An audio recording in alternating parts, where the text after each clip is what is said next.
Good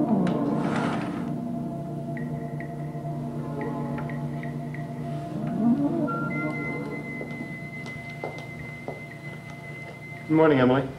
Good morning. I was just greeting the sunshine. Raxel always keeps the drapes closed. I think she'd like to live underground, down in one of those caves. Down with the bats and the little creatures and the crawling creatures. You're not amusing. Well, the entertainer needs an audience, and you're not being very responsive at all. Oh, Court, is Jean-Paul back yet? Should I know? And if I did, should I tell you? Does she care? Does she love him?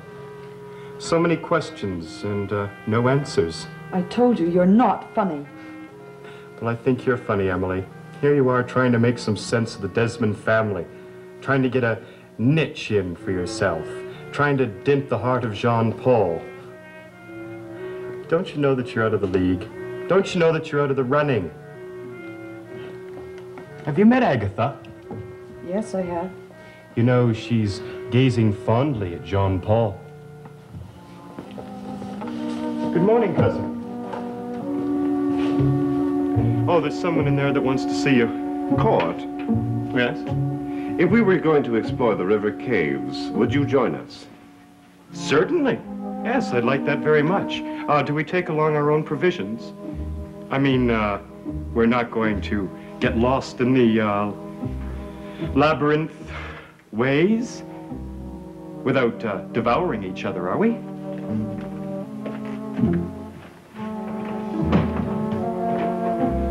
Such a winning young man. Jean-Paul?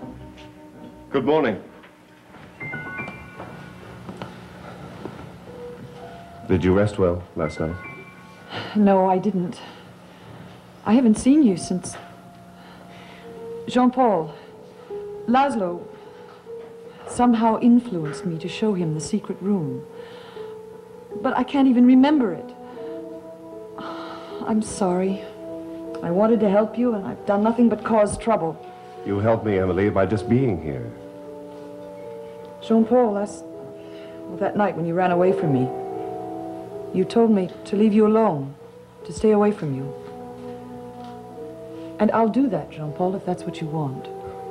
I'm sorry. That night, I just wasn't myself. Emily, I regret what happened.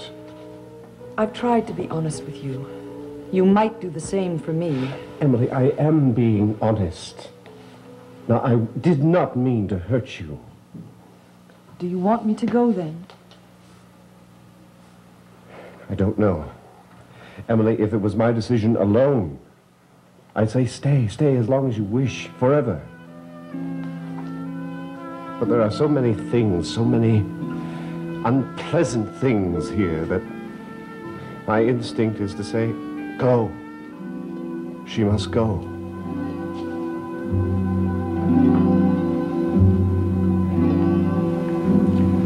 The girl is right for us, I know. Agatha. Yes. Destined, I think, for us. I knew her as a child. Long ago, before you came to Desmonton. Her parents used to bring her with them, hoping to include her in the circle. The evil one likes nothing better than a responsive child. So true, you see, so pure. But little Agatha would have none of it. Little Agatha is now a grown woman, very attuned, alone, ready to be responsive. I can tell you. You could tell me about Holly, too, couldn't you? You too, Irene. Holly would have done well. She would have completed the coven and been ours to mold as we wished. But there are other influences. Irene, Philip spoke to me last night. Philip spoke to you? I warned you. He mocked me as if the job weren't done. The job will not be done until Jean-Paul is taken care of. And you delay. Well, what should I do? Shoot him and end up in prison? No, I tell you, this girl is the only way. And you have no moment of doubt, no hesitations. Oh, how convenient for you. Jean-Paul brings this Agatha to the house so that you can destroy him. Something seems a little wrong to me, Laszlo. Something's very wrong. Oh, you fret too much. In any case, I don't want her at Desmond Hall. She's a liar and a cheat. She must go. Described like that, she sounds ideal. All right. Bring her to me, this daughter of witches. I'll see what we can do. Though how her parents will react, I don't know. They'll be jubilant, Irene. The wandering child returns to the fold. They may even kill the fatted calf themselves.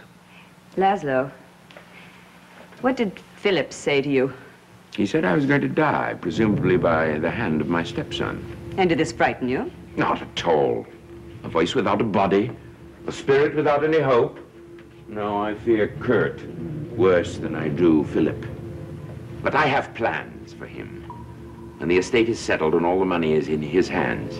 And he will go on a trip too, just like Philip. I feel sorry for the boy. I always have. I hate him. Much more than he hates me, if that's possible. Well, thank you for stopping by, Mr. Thaxton. I feel it's been a very pleasant and productive visit. Hasn't it, though? When will you bring the girl to me? Tonight, Mrs. Hatter, tonight.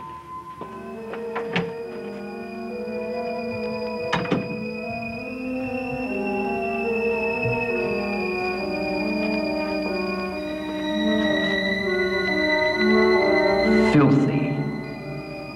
Any flowers that you grow, Mrs. Hatter, would be filthy. Philip?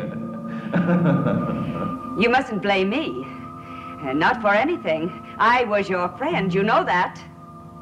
Whatever our relationship, Irene, it hasn't yet begun. Observe.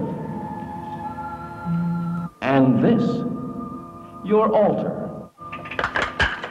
You will suffer for this, Philip Desmond. Your altar. In tampering with something sacred to us, you have lost. Any victory that you hoped that you had is lost.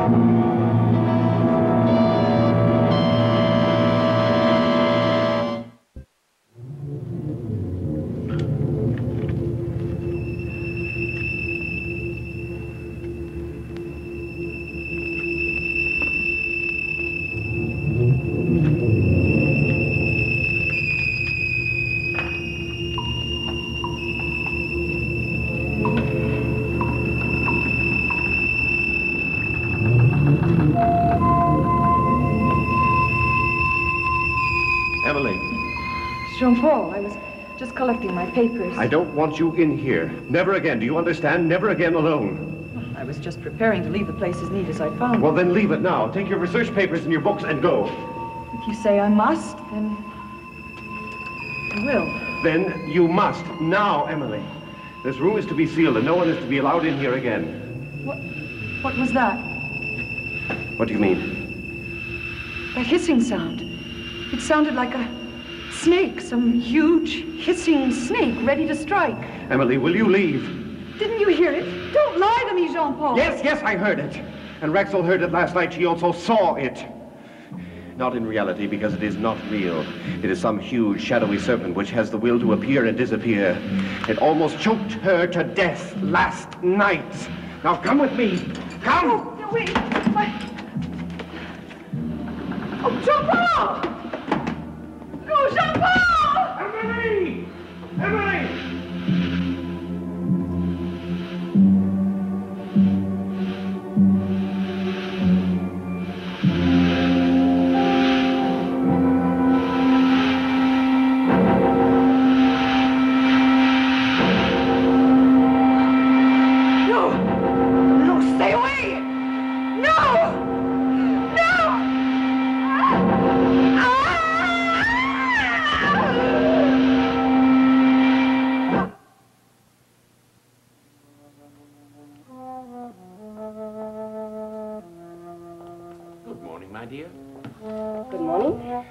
Bright greeting. My day did not begin very brightly, at least not so far as you were concerned. How is Mrs. Hatter? She's well. She's very well. Laszlo! Laszlo, it's Emily. She... Come with me, please. Oh, no! Come! Oh, Emily. You should have left Desmond Hall long ago. As I may leave. Yes. Yes, leave.